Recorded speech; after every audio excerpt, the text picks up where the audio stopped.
ಕಲೆಗಳು ನಲಿ ನಲಿಯಲು ನೋಡುವ ನೋಡುವ ಬೇಗವಾ ಬೇಗವಾ.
ಕರ್ನಾಟಕದ ಶಿವಮೊಗ್ಗ ಸಹ್ಯಾದ್ರಿಯ ಶ್ರೇಣಿ.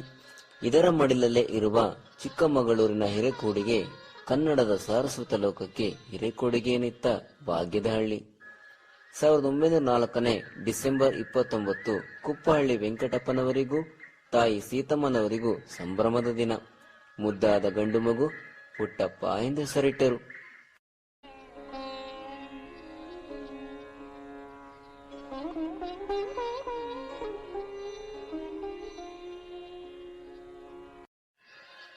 ತಾಯಿಯ ತವರು ಮನೆಯಲ್ಲಿ ಹುಟ್ಟಿದರೂ ಮಗು ಬೆಳೆದದ್ದು ಶಿವಮೊಗ್ಗ ಜಿಲ್ಲೆಯ ತೀರ್ಥಹಳ್ಳಿ ತಾಲೂಕಿನ ಕುಪ್ಪಳ್ಳಿಯಲ್ಲಿ.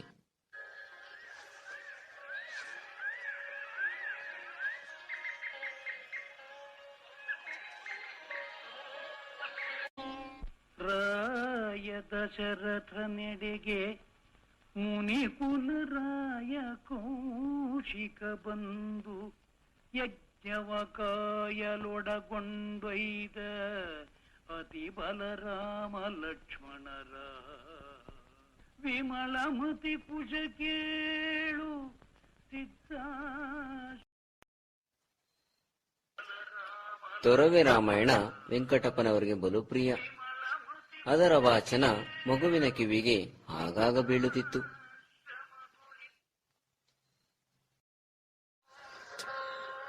ಬಾಲ್ಯದಲ್ಲಿ ಕವಿಗೆ ಬಲು ಪ್ರಿಯವಾದ ಸ್ಥಾನಗಳಲ್ಲೊಂದು ನವಿಲುಕಲ್ಲು.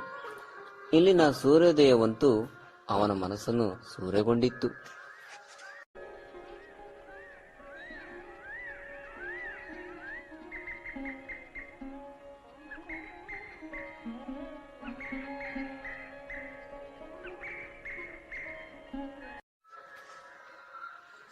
ಈ ಸಹ್ಯಾದ್ರಿಯ ಶಿಶುವಿಗೆ ನಿಸರ್ಗದ ಮತ್ತೊಂದು ಆಕರ್ಷಣೆ ಸಿಬ್ಬಲಗುಡ್ಡೆ.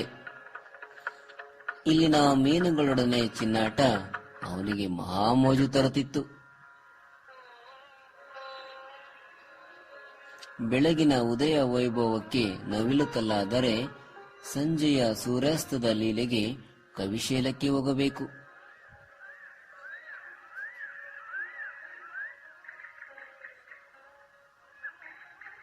ಇಲ್ಲಿನ ಅಪಾರ ಅರಣ್ಯ ರಾಶಿ, ಪರ್ವತ, ಜರಿಗಳು, ಹಕ್ಕಿಗಳ ವಸಂತ ಗಾನ, ಮುಗಿಲುಗಳು, ಅಡಿಕೆ ತೋಟಗಳು, ಭತ್ತದ ಗದ್ದೆಗಳು ಇವೆಲ್ಲವೂ ಈ ಎಳೆ ಚೇತನದ ರಸಗವಾಕ್ಷಗಳನ್ನು ತೆರೆದು ಸೌಂದರ್ಯ ಉಪಾಸನೆಗೆ ಪ್ರೇರಕವಾದವು.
ತುಂಗಾ ನದಿಯ ನೀರಿನಲ್ಲಿ ಆಡುವುದೆಂದರೆ ಹುಡುಗನಿಗೆ ಎಲ್ಲಿಲ್ಲದ ಪ್ರೇಮ.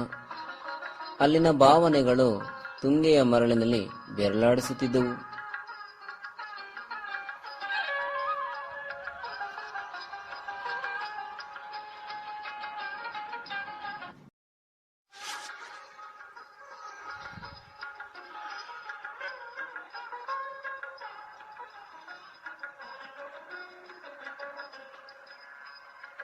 ಮುಂದೆ ತೀರ್ಥಹಳ್ಳಿ ಶಾಲೆಯಲ್ಲಿ ಶಿಕ್ಷಣ ನಡೆದು ಮೈಸೂರಿನಲ್ಲಿ ಸಾಹಿತ್ಯ ಅಧ್ಯಯನ, ಪ್ರೌಢ ಶಿಕ್ಷಣಗಳಿಂದ ಕಾವ್ಯರೂಪ ಪಡೆದು ಶ್ರೀರಾಮಕೃಷ್ಣಾಶ್ರಮದ ಸ್ವಾಮಿ ಸಿದ್ದೇಶ್ವರಾನಂದರ ವಾತ್ಸಲ್ಯದಿಂದ ಆರೈಕೆ ಮಾಡಿದ್ದಾರಲ್ಲದೆ ಇವರನ್ನು ದಕ್ಷಿಣೇಶ್ವರಕ್ಕೂ ಕರೆದೊಯ್ದರು. ಭಗವಾನ್ ಶ್ರೀರಾಮಕೃಷ್ಣರ ಅಂತರಂಗದ ಶಿಷ್ಯರಾದ ಸ್ವಾಮಿ ಶಿವಾನಂದರಿಂದ ಮಂತ್ರದೀಕ್ಷೆಯನ್ನೂ ಕೊಡಿಸಿದರು. ಬಿಗಿನಿಯರ್ಸ್ ಮೋಸ್ ಇವರು ಆರಂಭದಲ್ಲಿ ಬರೆದ ಇಂಗ್ಲಿಷ್ ಕವನಗಳ ಸಂಕಲನ. ಈ ಇಂಗ್ಲಿಷ್ ವ್ಯಾಮೋಹವನ್ನು ತಪ್ಪಿಸಿ ಕನ್ನಡದಲ್ಲೇ ಬರೆಯಲು ಪ್ರೇರೇಪಿಸಿದವರು ಡಾಕ್ಟರ್ ಕಜಿನ್ಸ್ ಮಹಾಶಯ. ಅದರ ಪರಿಣಾಮವಾಗಿ ಇವರ ಲೇಖನಿ ಅರಳಿಸಿದ ಪ್ರಥಮ ಕಾವ್ಯ ಅಮಲನ ಕತೆ.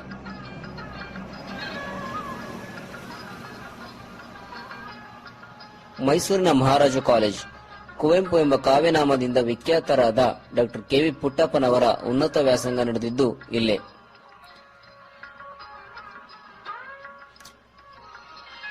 ಕನ್ನಡ ಪ್ರಾಧ್ಯಾಪಕರ ಕೊಠಡಿ, ಕನ್ನಡ ಪ್ರಾಚಾರ್ಯರಾದ ಟಿ.ಎಸ್. ವೆಂಕಣ್ಣಯ್ಯ, ಬಿ.ಎಂ. ಶ್ರೀಕಂಠಯ್ಯನವರು ಹಾಗೂ ಎ.ಆರ್. ಕೃಷ್ಣಶಾಸ್ತ್ರಿಗಳು ಇವರ ಕಾವ್ಯ ಪ್ರತಿಭೆಯನ್ನು ಗುರುತಿಸಿ ಪ್ರೋತ್ಸಾಹಿಸಿದರು.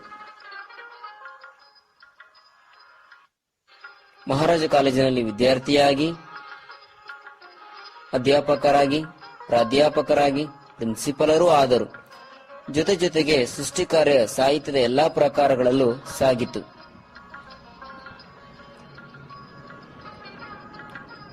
ಕೊಳಲು, ನವಿಲು, ಚಿತ್ರಾಂಗದ ಹೀಗೆ ಕವನ ಸಂಕಲನಗಳ ಮೇಲೆ ಕವನ ಸಂಕಲನ, ರಕ್ತಾಕ್ಷಿ, ಬಿರುಗಾಳಿ, ಬೆರಳಿಗೆ ಕೊರಳ್, ನಾಟಕದ ಮೇಲೆ ನಾಟಕ ಕವಿಮನದಿಂದ ಮೂಡಿಬಂತು. ನಾಡಿನ ಸ್ವತಂತ್ರ ಸಂಭ್ರಮದ ಕಡೆಗೂ ಕವಿಹೃದಯ ಹೂಗುಟ್ಟಿತು. ಪಾಂಚಜನ್ಯ ಮೊಳಗಿತು. ಅದನ್ನು ಕವಿವಾಣಿಯಲ್ಲೇ ಕೇಳಬೇಕು. ಎಷ್ಟು ಆನಂದ ಗೊತ್ತಾ? ಮುಂದೆ ನುಗ್ಗಿ ನಡೆ ಮುಂದೆ, ಜಗ್ಗದೆಯೇ ಕುಗ್ಗದೆಯೇ ಹಿಗ್ಗಿ ನಡೆ ಮುಂದೆ. ಪ್ರೇಮ ಕಾಶ್ಮೀರ, ಚಂದ್ರಮಂಚಿಕೆ ಬಾಚಕೋರಿ, ಅನುತ್ತರ ಕವನ ಸಂಕಲನಗಳಲ್ಲಿ ಚಿರನೂತನ ಪ್ರಣಯ ವಿಶಿಷ್ಟ ಅಭಿವ್ಯಕ್ತಿ ಪಡೆದಿದೆ.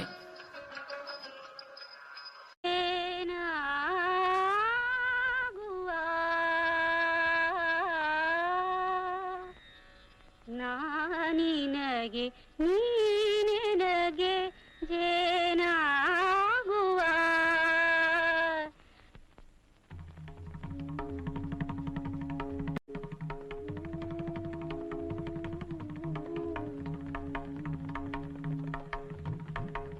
ಬಡವರ ಗಂಡನ ಬೇಗೆಯ ದಾಹ, ಬಡವರ ಹೊಟ್ಟೆಯ ಬೆಂಕಿಯ ಹೊಚಿವೆ, ಜೀವನೆಯ ಕಲ್ಕಿ, ಹೊಸಿವೆ ದಾಹ ಎನ್ನುತ್ತ ಬಂದು ಕುಡಿದನು ರಕ್ತವ ಮೊಗೆದು, ತಿಂದನು ತಲೆಗಳ ತೆಗೆದು.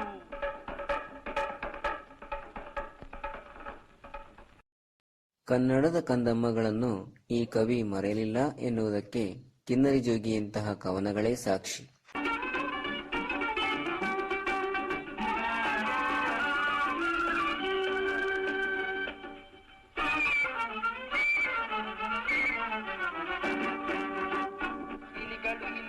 ಇಲಿಗಳ ಹಿಂಡು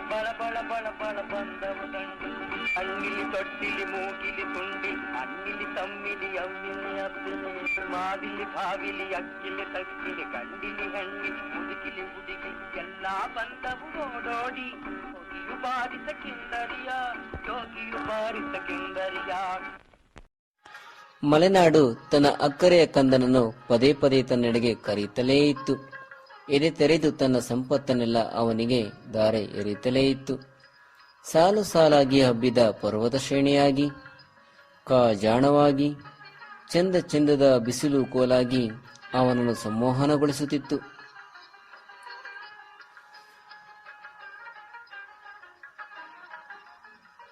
ನವಿಲಕಲ್ಲ ನೆತ್ತಿಯನ್ನು ಹತ್ತಿ ನಿಂತಾಗ ಸುತ್ತಣ ಪ್ರಕೃತಿ ದೃಶ್ಯವನ್ನು ವಿಸ್ಮಯವಾದ ಕಣ್ಣುಗಳಿಂದ ಕವಿ ನೋಡುತ್ತಿದ್ದರು.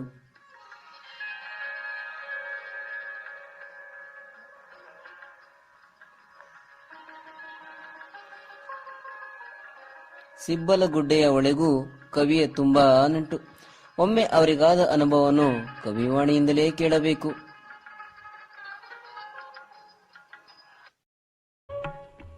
ಸಿಬ್ಬಲುಗುಡ್ಡೆಯ ಹೊಳೆಯಲ್ಲಿ ಮೀಯುತ ಕವಿಮನನಾಕದೆ ನೆಲೆಸಿತ್ತು. ಸೃಷ್ಟಿಯ ರಚನೆಯ ಚಂದಕ್ಕೆ ಕುಶಲಕ್ಕೆ ಚಿರಚೇತನ ತಾನಿಹನೆಂಬಂದದಿ ಬೆಳಕ್ಕಿಯ ಹಂತಿಯ ನೆವದಿ ದೇವರು ರುಜು ಮಾಡಿದನು. ರಸವಶನಾಗುತ್ತ ಕವಿ ಅದ ನೋಡಿದನು.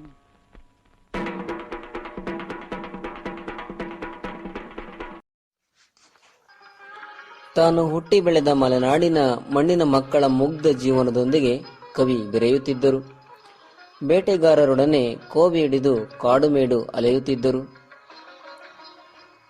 ಅವರಂತೆಯೇ ಮರವೇರಿ ಕೂರುತ್ತಿದ್ದರು. ಅವರ ಒಳ ಹೊರಗಳನ್ನೆಲ್ಲ ಸೂಕ್ಷ್ಮವಾಗಿ ಗ್ರಹಿಸುತ್ತಿದ್ದರು. ಜೊತೆಗೆ ಜುಲುಮೆಯಿಂದ ಒಯ್ಯುತ್ತಿದ್ದ ಓತ, ಚಗಳಿ, ಕೆಂಜಿರುವೆ ಇದು ಕೆಲವರಿಗೆ ಭೋಜ್ಯ ವಸ್ತುವೂ ಹೌದು. ಕ್ರಯ ಮಾಡಿದ ಹಂದಿಯನ್ನು ತಮ್ಮ ಊರಿಗೆ ಒಯ್ಯುತ್ತಿರುವುದು,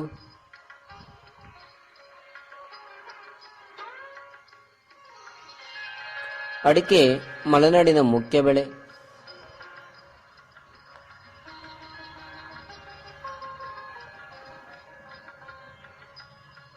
ದೀಪಾವಳಿ ಎಂದು ಅಂಟಿಗೆ ಪಂಟಿಗೆಯವರು ಮನೆ ಮನೆಗೂ ಬೆಳಕು ನೀಡುತ್ತಿರುವವರು. ಮನೆಯ ಮುತ್ತೈದೆಯವರೆಲ್ಲರೂ ಅವರ ದೀಪಕ್ಕೆ ಎಣ್ಣೆ ಹಾಕಿ ತಮ್ಮ ಮನೆಯ ದೀಪ ಹಚ್ಚಿಕೊಳ್ಳುವುದಲ್ಲದೆ ಮನೆಯಂಗಳದ ಬೃಂದಾವನಕ್ಕೆ ಆರತಿ ಬೆಳಗುತ್ತಿರುವುದು.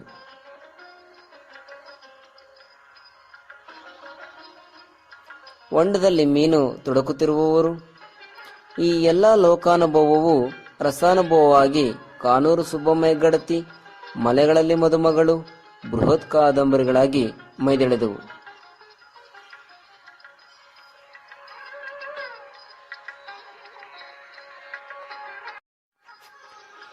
ಅನಂತರ ಮೈಸೂರು ವಿಶ್ವವಿದ್ಯಾನಿಲಯದ ಉಪಕುಲಪತಿಗಳಾಗಿ ಸಮರ್ಥ ಆಡಳಿತ ನಡೆಸಿದರು.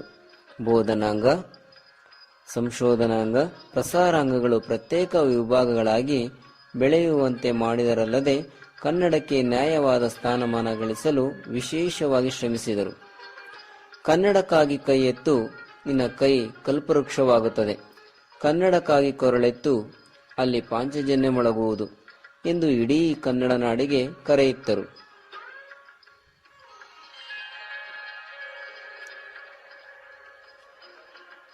ಮೈಸೂರಿನ ಕುಕ್ಕರಹಳ್ಳಿ ಕೆರೆಯ ಏರಿಯ ಮೇಲೆ ವಾಯುವಿಹಾರ ಕವಿಯ ದೈನಂದಿನ ಕಾರ್ಯಕ್ರಮಗಳಲ್ಲೊಂದು.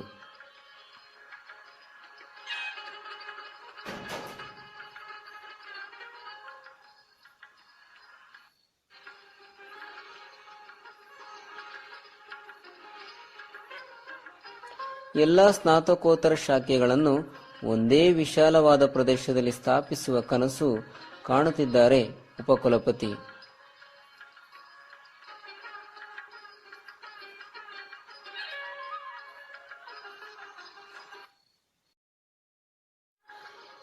ಕವಿ ಮಾನಸದಲ್ಲಿ ಮೂಡಿದ ಕಲ್ಪನೆ ಜಯಲಕ್ಷ್ಮಿ ವಿಲಾಸ ಅರಮನೆಯ ಸುತ್ತ 300 ಎಕರೆ ಪ್ರದೇಶದಲ್ಲಿ ಮಾನಸ ಗಂಗೋತ್ರಿಯಾಗಿ ಭವ್ಯ ರೂಪ ತಾಳಿದೆ. ಸಸ್ಯ ಮತ್ತೆ ಪ್ರಾಣಿ ವಿಜ್ಞಾನ, ಮಾನವಿಕ ವಿಭಾಗ, ಗ್ರಂಥಾಲಯ, ರಾಸಾಯನ ವಿಜ್ಞಾನ, ಭೌತ ವಿಜ್ಞಾನ, ಭೂವಿಜ್ಞಾನ, ಕನ್ನಡ ಅಧ್ಯಯನ ಸಂಸ್ಥೆ. ಅದರೊಳಗಿನ ಕವಿಯ ಶಿಲಾ ಪ್ರತಿಮೆ ಉದಯ ರವಿ ಮೈಸೂರು ನಗರದ ವಾಣಿ ವಿಲಾಸ ಬಡಾವಣೆಯಲ್ಲಿರುವ ಕವಿಯ ನಿವಾಸವು ಒಂದು ನಂದನ.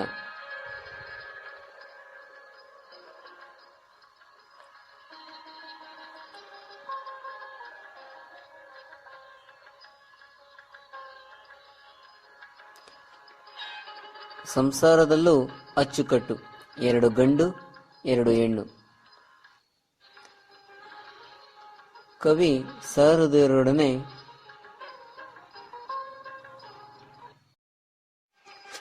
ಶ್ರೀ ಕುವೆಂಪುರವರ 9 ವರ್ಷಗಳ ಅಖಂಡ ತಪಸ್ಸಿನ ಫಲ ಶ್ರೀ ರಾಮಾಯಣ ದರ್ಶನಂ ಮಹಾಕಾವ್ಯ. Doctor KV. ಪುಟ್ಟಪ್ಪನವರು ತಮ್ಮ ಮನೆಗೆ ಬಂದಿದ್ದ ಆಚಾರ್ಯ ವಿನೋಬ ಭಾವೆಯವರಿಗೆ ಶ್ರೀ ರಾಮಾಯಣ ದರ್ಶನ ಮಹಾಕಾವ್ಯ ವಾಚಿಸುತ್ತಿರುವುದು. ಮತ್ತೊಮ್ಮೆ ರಾಮಾಯಣದ ಹಸ್ತಪ್ರತಿಯ ಸಾಲುಗಳಲ್ಲಿ ಕವಿ ತಲ್ಲೀನರಾಗಿದ್ದಾರೆ.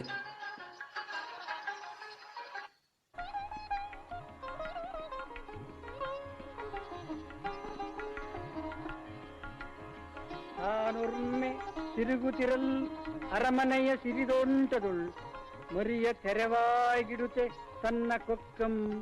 ದಶರಥ ಚಕ್ರವರ್ತಿ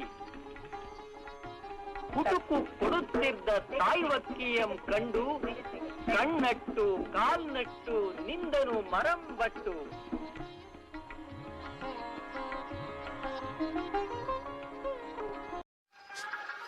ತೊಲಗಾಚಿ ಕೀರ್ತಿ ಶನಿ ಎಂದು ಧಿಕ್ಕರಿಸಿದ ಈ ಕವಿಗೆ ಕೀರ್ತಿ ಸನ್ಮಾನಗಳು ತಾವಾಗಿಯೇ ಅರಿಸಿ ಬಂದವು.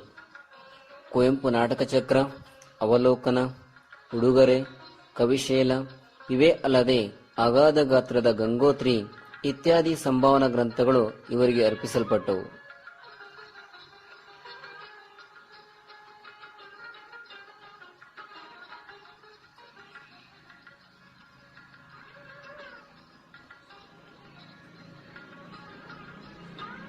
ಭಾರತೀಯ ಜ್ಞಾನಪೀಠ ಪ್ರಶಸ್ತಿ, ಪದ್ಮಭೂಷಣ, ಗೌರವ ಡಾಕ್ಟರೇಟ್, ಸಾಹಿತ್ಯ ಅಕಾಡೆಮಿ ಪ್ರಶಸ್ತಿಗಳಲ್ಲದೆ ರಾಷ್ಟ್ರಕವಿ ಎಂದು ನಾಡಿಗೆ ನಾಡೇ ಇವರನ್ನು ಗೌರವಿಸಿತು. 1970 ನವೆಂಬರ್ನಲ್ಲಿ ಸಾಗರದಲ್ಲಿ ನಡೆದ ರಾಜ್ಯೋತ್ಸವದಲ್ಲಿ ಇವರನ್ನು ಸನ್ಮಾನಿಸಲಾಯಿತು.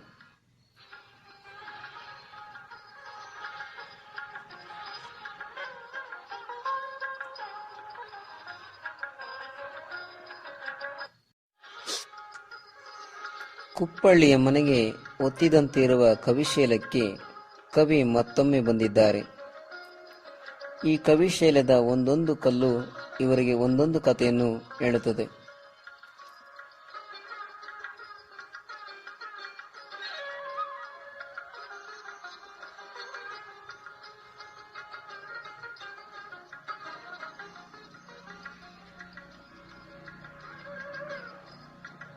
ಇದು ದಿಬ್ಬಣದ ಕಲ್ಲು. ಇದು ಇವರಿಗೆ ಶಿಲಾ ತಪಸ್ವಿ.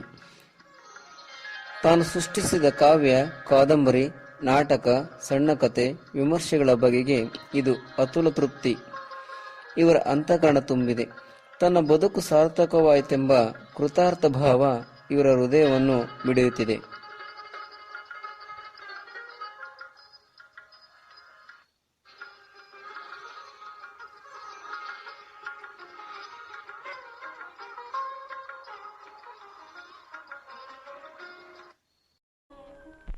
ನಾಧನ್ಯ ನಾಧನ್ಯ ನಾಧನ್ಯನಿಂದು ಆತ್ಮದಾನಂದದಲ್ಲಿ ಮುಳುಮುಳುಗಿ ಮಿಂದು ನಾಧನ್ಯ ನಾಧನ್ಯ ನಾಧನ್ಯನಿಂದು.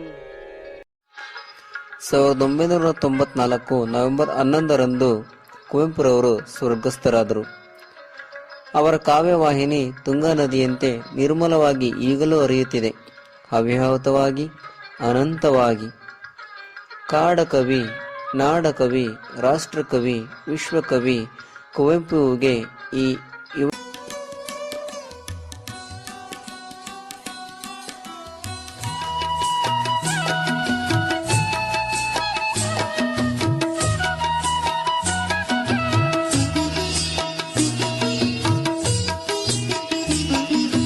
ಸುಂದರ ದಿನ ಸುಂದರ ಇನ ಸುಂದರವನ ನೋಡುವ ಎಳಬಿಸಿಲೊಳು ತಿಳಿಗೊಳದೊಳು ಜಲಗಲೆಗಳು ನಲಿ ನಲಿಯಲು. ಸುಂದರ ದಿನ ಸುಂದರ